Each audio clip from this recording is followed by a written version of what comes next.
흙수저도 실력만으로 성공할 수 있다? 한때 화가를 꿈꾸며 가난해도 성공한 화가의 성공 사례를 찾아본 적이 있었습니다. 그림은 솔직하니 화가가 금수저인지 흙수저인지 알 수 없지 않습니까?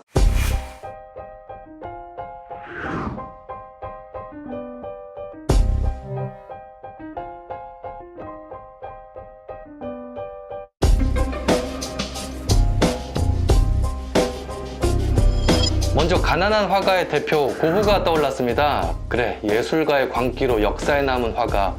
사는 동안 가난했지만 결국 역사의 승리자 아닙니까? 롤모델로 삼기 위해 도서관에서 관련 자료를 찾아보았습니다. 당시엔 인터넷이 발달하지 않아서 여기저기 단편 사료 위주로 찾아봤습니다. 결론부터 말씀드리자면 고흐는 흙수저가 아니었습니다. 지금부터 그 실망기입니다. 불과 10년 만에 2100점의 작품을 남겼는데 약 860점의 유화를 포함해 대부분은 그의 생애 마지막 2년 동안 그린 것이라고 합니다. 평균을 내면 1년에 210점이니 최소 이틀에 한 점씩 그렸다는 것이죠. 마지막 2년 동안 대부분이라 하니 1500점을 남겼다고 계산해도 하루에 3점 이상은 그렸던 것이죠.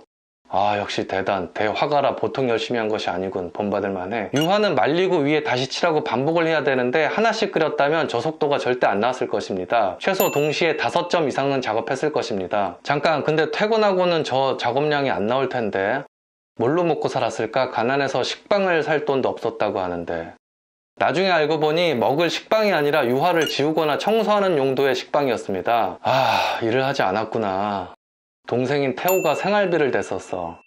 고흐는 잠깐이지만 고갱과 함께 보낸 것으로 유명한데 고갱은 태호의 재정적 기대 때문에 동거를 허락했다고 합니다. 여기서 슬슬 흙수저는 아닌 게 확실하죠.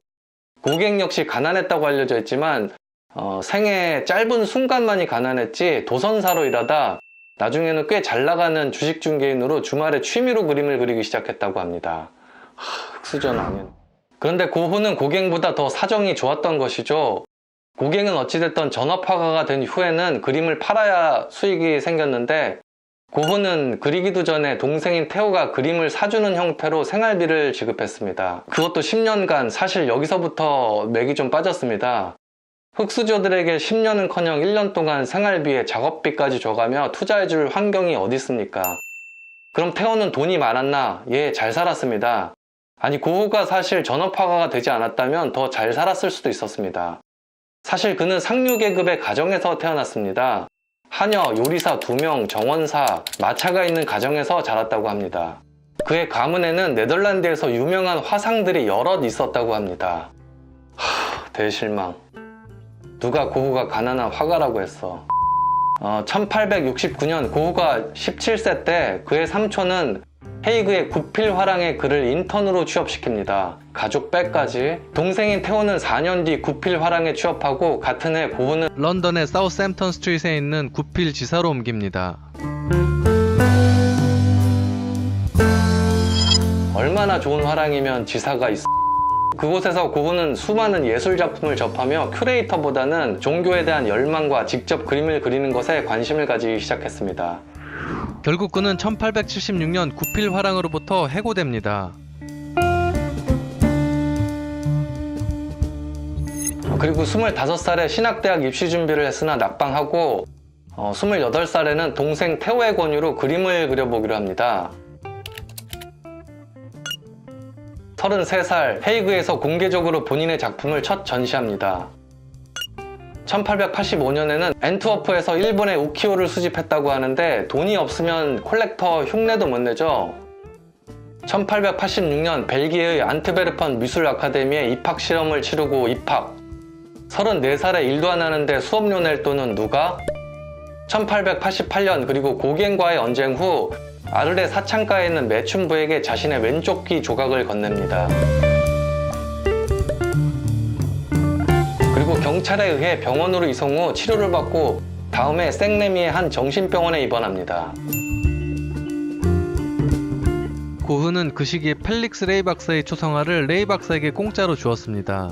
레이 박사는 고흐의 귀를 치료해준 의사입니다. 레이 박사는 그 그림을 좋아하지 않았는지 닭장을 수리하기 위해 그 그림을 사용하고는 버렸다고 합니다. 2016년 이 초상화는 푸시킨 미술박물관에 보관되어 5천만 달러가 넘는 것으로 추정됩니다. 1890년 7월 27일 자신의 가슴에 총구를 겨누고 방아쇠를 당겼습니다. 즉사는 아니지만 동생 태호가 보는 앞에서 37살에 숨을 거뒀다고 합니다. 그리고 몇 개월 뒤 동생 역시 매독으로 사망합니다. 두 형제의 시신은 나란히 묻혔습니다. 반고흐의 작품은 세계에서 가장 비싼 그림 중 하나입니다. 고흐는 광기의 예술혼을 가진 화가입니다. 다만 동생인 태호가 미술상으로 형에게 재정적, 감정적 지원을 하지 않았다면, 미술계에서 영향력 있는 사람들에게 접근할 수 있는 기회를 제공하지 않았다면 이렇게 역사에 남는 화가로 기억되지는 않았을 것입니다. 본 영상은 화가로서의 고흐를 폄하하고자 함이 아닙니다. 그냥 미디어의 영향으로 가난한 화가인 줄 알았다 진실을 알게 되어 실망했을 뿐입니다. 이 영상은 흑수저가 스폰도 없이 고흐를 따라했다가 실패하곤 우리나라는 안 돼 라는 푸념을 막기 위해 제작되었습니다. 제 개인적 생각이지만 그가 자력으로 동생의 도움 없이 동일한 작품을 남겼다 하더라도 그의 사후 성공에는 여러 요인이 필요했습니다.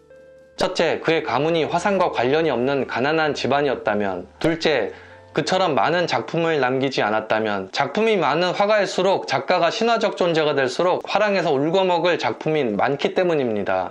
셋째, 고흐가 드라마틱한 삶을 살지 않았다면, 넷째, 자살하지 않았다면. 구독과 좋아요 꼭 부탁드립니다.